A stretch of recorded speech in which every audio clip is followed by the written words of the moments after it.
Appassionati di modellismo e non, eccoci giunti al terzo video di questa serie dedicata alla costruzione del Panzer II Ausf A. In questa terza parte andremo ad iniziare l'invecchiamento realizzando le scrostature sul carro. Per realizzarle andremo a schiarire ulteriormente il colore di base utilizzato per le luci, il MiG 910, con un poco di bianco valleio o qualsiasi altro bianco. Il colore risultante dovrà essere molto chiaro per avere scrostature ben visibili. Per applicare le scrostature mi servirò della tecnica della spugnetta. Ci sono diversi materiali per applicare questo effetto, ma questa volta proverò con queste spugnette che ho acquistato in un brico vicino a casa. Volendo si possono utilizzare anche delle spugne da cucina o quelle spugne che si trovano negli imballi. Io personalmente con questa soluzione mi sono trovato abbastanza bene, ma non è ancora la mia scelta definitiva. Sui prossimi progetti proverò qualcosa di differente. Una volta intinta la spugnetta nel colore dovremo aver cura di scaricarne la maggior parte su un pezzo di carta da cucina, altrimenti rischieremo di macchiare il nostro carro più che scrostarlo. Dovremmo avere cura di praticare queste scrostature sulle parti che per logica erano più soggette a usura, come i camminamenti, gli spigoli e non per ultimo le ruote.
Il secondo step sarà quello di andare a riempire le scrostature più grandi con il colore Chipping MiG 044.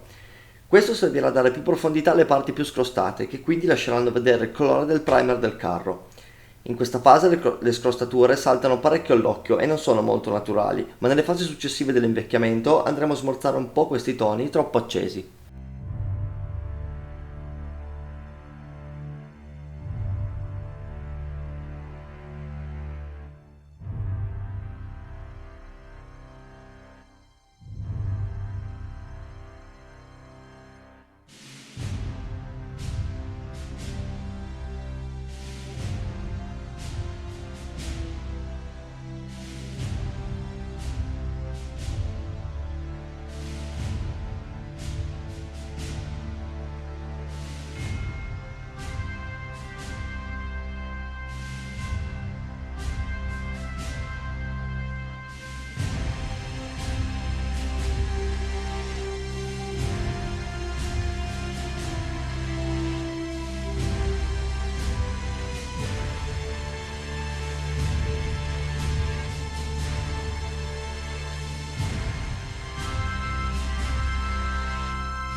Adesso è il momento di prenderci cura delle saldature del carro. Come sapete, le parti saldate non prendono la ruggine, quindi dobbiamo fare in modo che risultino belle lucide. Per questo utilizziamo il colore Silver MIG 019 e con un pennello molto fine, in questo caso un 3.0, andiamo a ripassare tutte le saldature del carro in modo da rendere belle e lucide. Anche qua non vi preoccupate della troppa lucidità in questa fase, perché durante l'invecchiamento andremo a smorzare questo effetto così troppo brillante.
Le altre parti in cui possiamo portare un po' di lucentezza sono quelle parti del treno di rotolamento soggette a più usura, come le ruote motrici, le ruote di rinvio e tutte quelle parti dove andavano a lavorare i cingoli.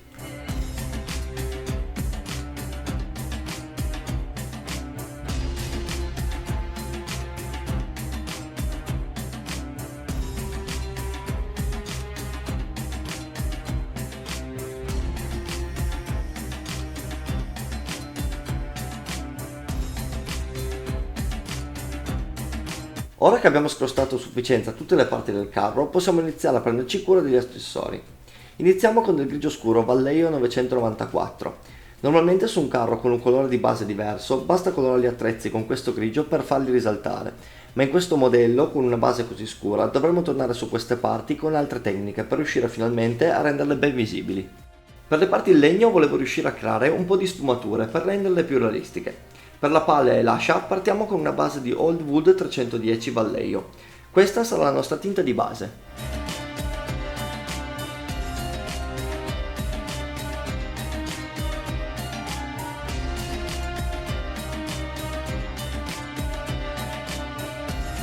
Per creare delle venature utilizzeremo invece il classico Iraqi Sand 819 sempre Vallejo.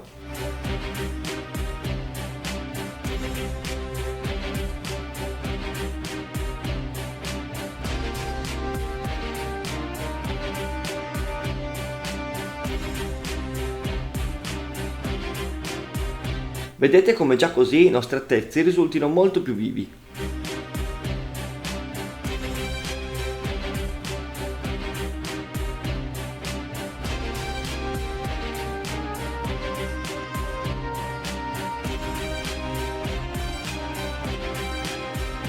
Per lo zoccolo invece, siccome è una parte più grande, ho deciso di creare qualche sfumatura in più, aggiungendo sempre con la stessa tecnica del Flat Brown 984. Grazie a questo accorgimento lo zoccolo rimane sicuramente più dettagliato con una bella tinta legno.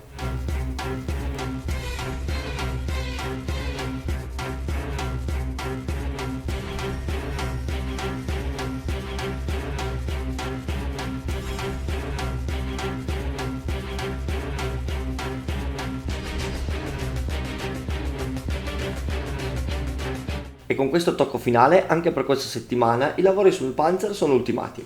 Vi aspetto la prossima settimana con il prossimo video e se volete essere certi di non perderlo vi invito a iscrivervi al canale e se il video vi è piaciuto di mettere un like. Ci sentiamo nei commenti qualora vi facesse piacere scambiare qualche opinione. Ciao a tutti!